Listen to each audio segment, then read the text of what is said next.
If you've been patiently waiting for Roborock to release a roller-style mop on a robot vacuum, well, your time has come. My name is Jamie Andrews, and this is the Roborock Qrevo Curv 2 Flow. And as the name suggests, it is the latest generation of Roborock's Qrevo Curv, and it also includes a roller-style mop, hence the name Flow. In this video, we're going to dive into all of the specs of the Curv 2 Flow, and we're going to tell you what is different between it and the older Curv model. The biggest changes come with the robot itself. The dock is fairly similar to last year's Curv model. The only real difference is the washboard or the dock tray that's inside of the dock is a different design to accommodate the roller. Speaking of the roller, it is the star of the show. It's the reason why we have the name Flow. The roller is their standard soft type roller. It does have an adjustable scraper here at the very back that can apply pressure to make sure that you don't get any leakage or spills, and that also the dirty water is properly extracted when it is doing a self-cleaning, whether internally or back on the dock. Now, I will say this is one of the easiest rollers that I have removed so far, and I've already reviewed several of these robot vacuums with a roller style mop. So maintenance is going to be pretty easy. Water is applied to the roller with 8 different high pressure nozzles that are right here under the roller. The roller itself is 270 millimeters wide, which is a pretty wide roller.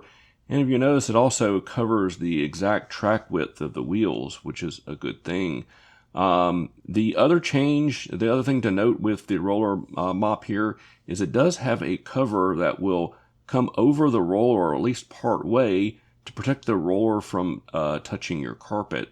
Roborock also claims this provides 15 newtons of downward pressure. That's over 2.5 times more downward pressure than the spin style mop pads of the older Curv. The roller itself is able to slide out to get near baseboards and furniture. Roborock claims the coverage is within 10 millimeters. Another change here on the bottom is we notice that Roborock moved the dirt extraction port for the internal dustbin to the bottom on the old Curv, and on most Roborock models it is on the back of the robot. The brushes themselves, the dual anti-tangle brushes, appear to be very much so unchanged. But one thing that isn't unchanged is they have increased, or slightly increased, the vacuum power. On the Curv, it was 18,500 pascals, and here on the Curv 2 Flow, it is 20,000 pascals. Now, for the first time ever, at least that I'm aware of, we have 2 side brushes on a Roborock. I think this is to make sure that the debris gets into the path of the roller and doesn't get sucked up into the dirty water tank via the roller here. So we have 2 side spinning brushes. Only one of them extends out into the corners, and it is a bit of a different design. It's different than the other Roborock models. It looks like it doesn't extend out as far as the other models, and because of that, Roborock gave the right side brush a much longer bristle than the one on the left. Under the lid on the top, it looks like Roborock has redesigned the dustbin. They have not given me a specific size of the dustbin or really a size of any of the water tanks on the board. I'm sure I'll have those measurements once I do the full review, but this is a totally different design than the one on the Curv. It's a bit interesting. We'll have to see whether or not it is good and effective. Part of that reason for the redesign is likely because the dirt extraction port is now on the bottom of the robot. It also appears Roborock has removed the ability for the Curv 2 Flow to cross thresholds, whereas the old one had the front lifting wheel that would lift up to rise up over thresholds. I don't see any mention of this one being able to cross thresholds, so if that's important to you, just something to keep in mind. If you're hoping for an upgraded object avoidance system, well, I hate to disappoint you.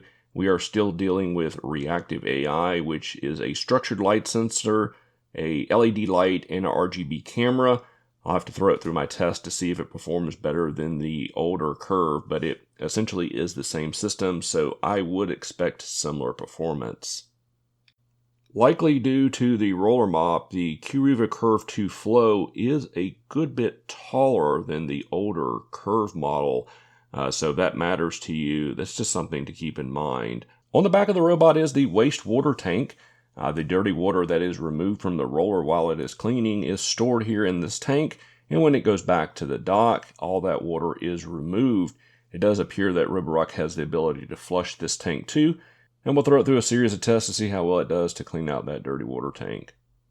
This is not the only new model being released from Roborock this year. If you haven't already, go ahead and hit that subscribe button so you can see my future videos on their other new releases. And as it relates to the Curve 2 Flow, well, the big news is that roller style mop. How effective is it in cleaning your floors?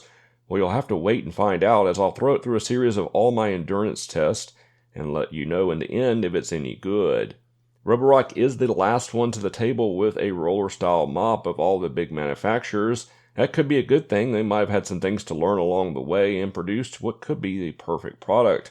I will say I am a little bit sad this is on the Qrevo series and not the larger Saros series, as it does lack a few things, including the ability to add detergent directly into the robot, as the dock does not have detergent injection.